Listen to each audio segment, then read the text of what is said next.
다니엘이 두 번째 환상을 봅니다. 처음 봤던 환상 2년 후 3년째 다시 환상을 봤다 그랬습니다. 거기 보니까 사람들을 보면은 강가에 을레 강변에서 두 뿔 가진 수양이 섰는데 두 뿔이 다 긴데 그중 한 뿔이 다른 뿔보다 더 길었다. 이 두 뿔 가진 수양은 메대와 바사 제국입니다. 메대와 바사. 그 한 뿔이 더 길었다라고 하는 것은 이제 바사입니다. 이 바사가 페르시아가 이제 메대 제국을 점령해서 점령해 버리죠. 그리고 사제를 보면 수양이 서쪽과 북쪽과 남쪽을 향하여 받았다. 이 뿔로 받았다는 거죠. 뿔로 받았다. 그 있습니다.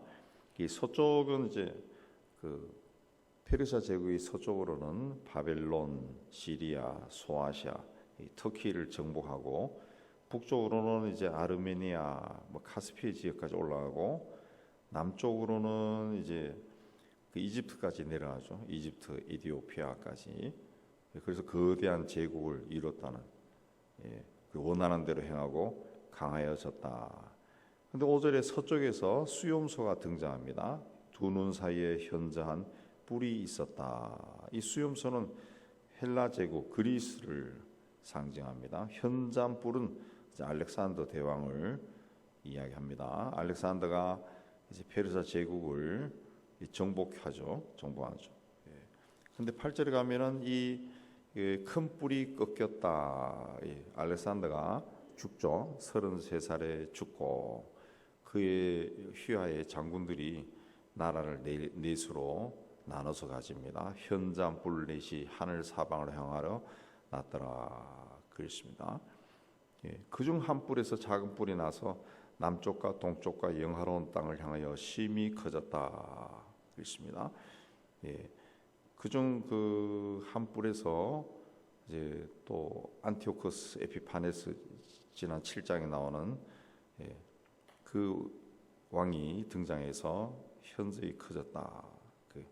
남쪽으로는 이집트, 동쪽으로는 페르시아, 또 영화로운 땅은 이제 가나안 땅입니다. 팔레스틴 땅. 그걸 정복했다. 그랬습니다. 정복했다. 그리고 다 짓밟았다는 거죠. 10절에 다 짓밟고 또 11절에 스스로 높아져서 매일 드리는 제사를 없애버렸고 성소를 헐었고 진리를 땅에 던졌다. 진리를 땅에 던졌다. 그래서 그 시대에 이제 성도들이 굉장히 고난을 당했는데 그 7장과 8장에 이어서 하나님께서 두 번째 이 환상을 보여주신 이유는 그런 고난 속에서도 하나님이 함께 하신다라는 그 메시지를 주는 겁니다. 그 악한 세력들이 영원히 가는 것이 아니다. 끝날 것이다. 인내하라. 스데반이 복음을 전하다가 잡혀 신문을 당할 때 대제사장이 스데반에 대해 이를 갈았다 그랬습니다. 근데 스데반이 성령이 충만해서 하늘을 보니까 하늘 문이 열리고 하나님의 영광이 예수 그리스도께서 하나님 우편에 서신 것을 보여주었습니다. 순교를 잘 감당할 수 있을 정도로 우리식으로 쉽게 이해하면은 그 순교할 수 있도록 그 죽음을 뛰어넘는 그 어떤 거 하늘나라의 영광을 보여준 거죠. 그래서 이 죽음이 내가 이렇게 죽어도 괜찮구나. 그걸 이제 보여준 거죠.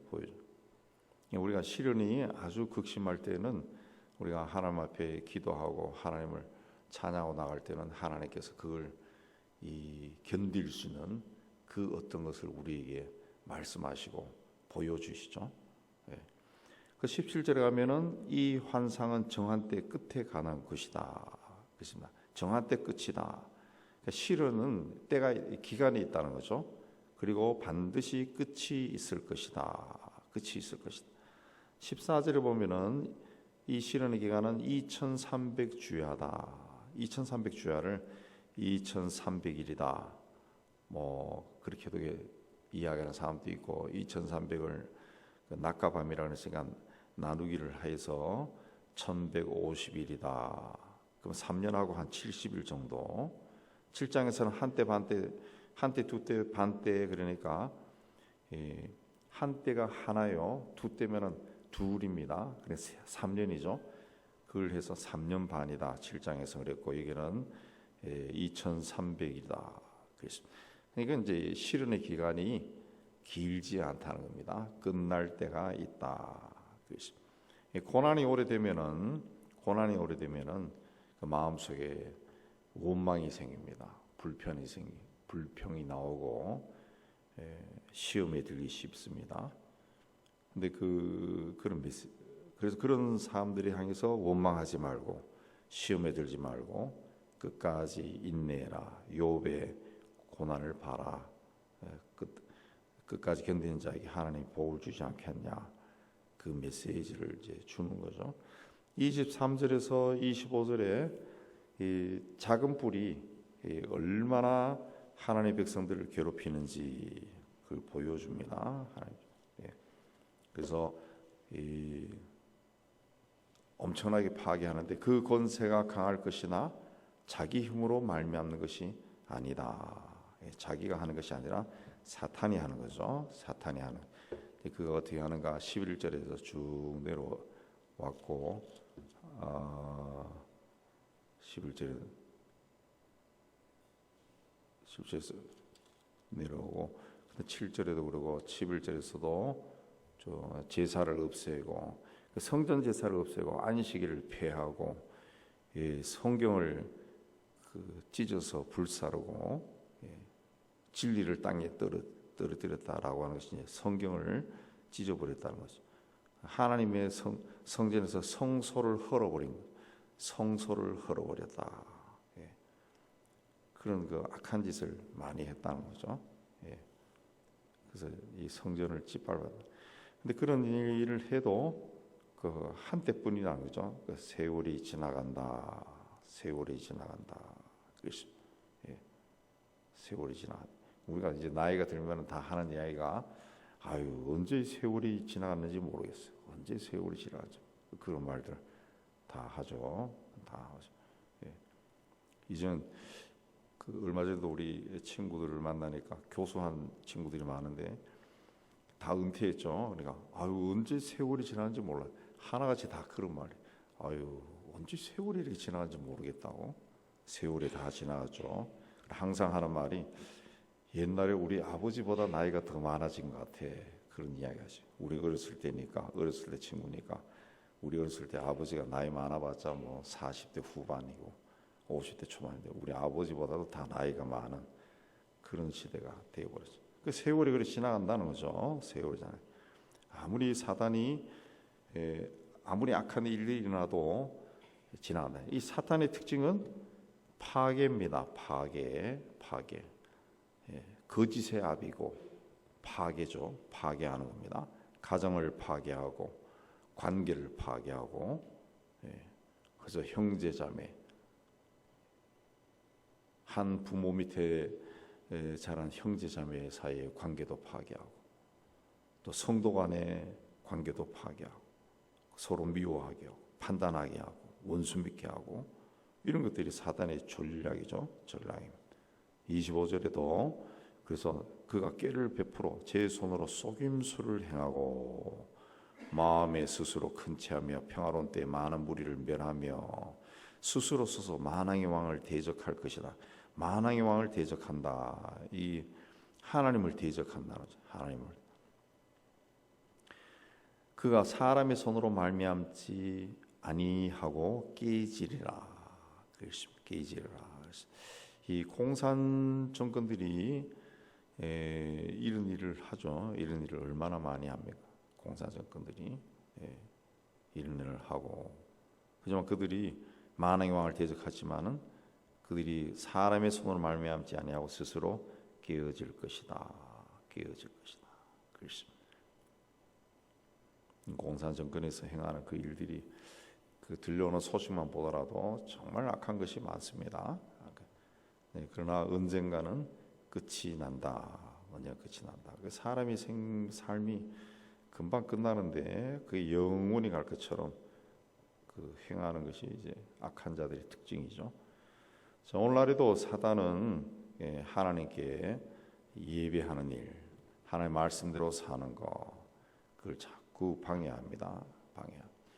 근데 유대인들이 그래도 그 오늘날 세상 속에서 여러 가지 두드러진 그런 그걸 드러내는 그 이유 중에 하나는 다른 것이 아니라 그들이 그 성경의 구약에 나오는 하나님이 하라 하지 말라 명령이 한 600개가 넘는데 그 유대인들은 그걸 자기들이 율법을 받았을 때부터 지금까지 철저하게 지키려 애를 쓰죠.